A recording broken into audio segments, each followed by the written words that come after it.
On this special episode, we spotlight our science fiction favorites. Battlestar Galactica. What is that thing? I don't know, but whatever it is, it's bearing on Galactica. We gotta take it out. Sunshine. Our purpose, to create a star within a star. And Blade Runner. I've seen things you people wouldn't believe.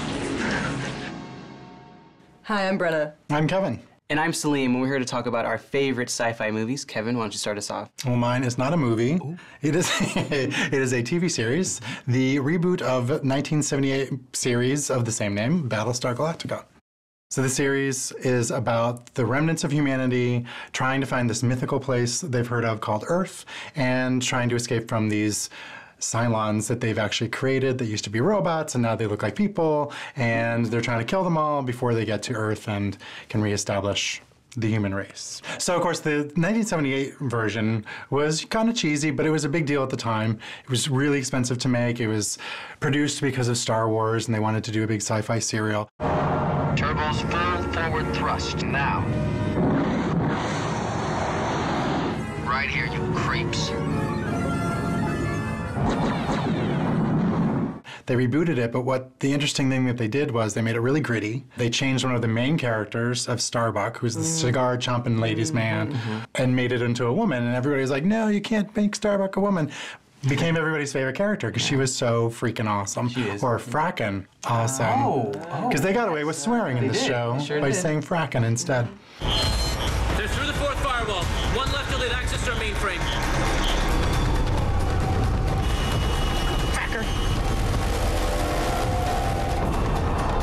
Every week, it was compelling, it was gritty, it was dark. The characters were so well developed and so well drawn. They brought up a lot of political themes, moral themes, racial themes. Some of the episodes were really some of the best hours I think I've ever seen on television. And the problem with this series is that people thought it was a sci-fi show. So every time I would say, oh, I'm watching Battlestar Galactica, they'd roll their eyes, thinking it was Star Trek. No offense to Star Trek, but it's a particular thing. I was actually in that same camp. Really? Yes. And then as soon as you say, no, just watch it, it's a drama.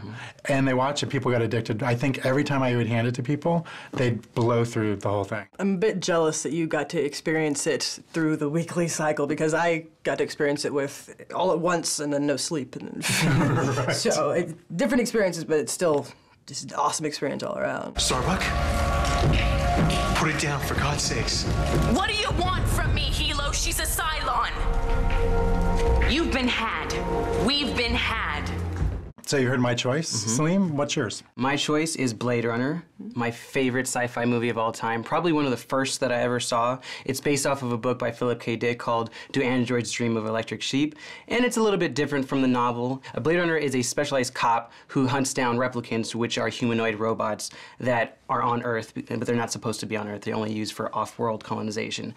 And that's actually why I really like this movie, is it's as much about politics as it is about entertaining you, but it's not really in your face. You know, these replicants at the end of the day are pretty much slaves, and they're used as such, and all they really want is to be able to have purpose because they are created with feelings and with emotions, so obviously they want to be free.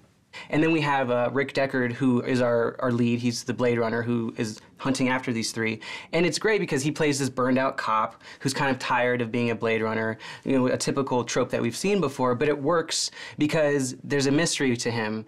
We create a cushion or pillow for their emotions, and consequently we can control them better. Memories. You're talking about memories.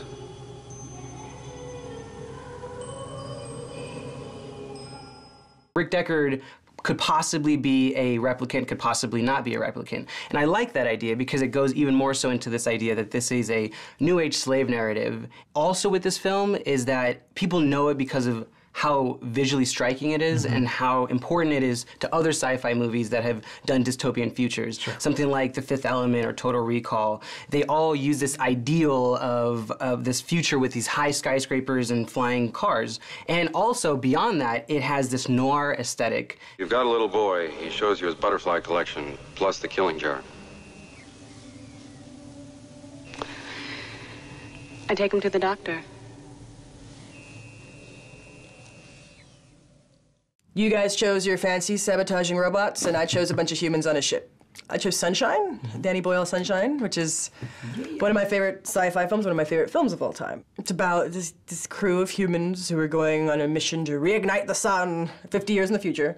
The sun is going out, and they have this nuclear payload, and they're gonna hopefully drop it in the sun and start things up again. Like all great sci-fi, like both of your choices as well, is Sunshine explores more than just cool things in space. It's got a lot of deep meaning behind it. It explores science versus religion or extremism.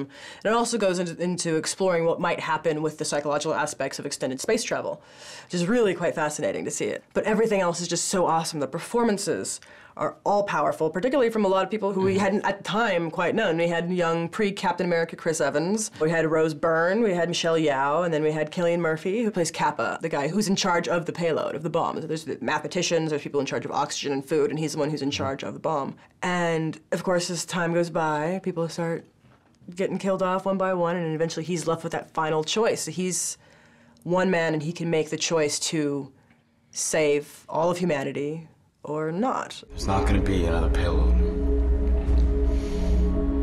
The one we carry is our last chance. Our last, best hope. It morphs from this very realistic, very science-based, even if it is a little wonky science, this very science-based world into a completely abstract one as they get closer and closer to the sun. The biggest problem with this film, besides some of the scientific inaccuracies, is that it was marketed poorly. It's beautiful, it's fantastic, and it made zero money at the box office because they marketed it as this big space slasher, and that's not what it was at all. So people who went to see it were confused and didn't know what was going on, so it kind of tanked, but it's become a cult phenomenon since then.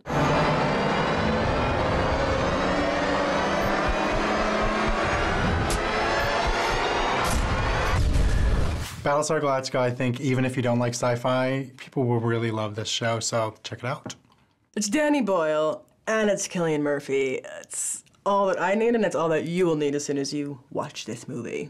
Blade Runner, hands down, the best dystopian future movie ever. If you haven't seen it, check it out. And cheers! Cheers. Space. Robots. To you Cylons and you replicants.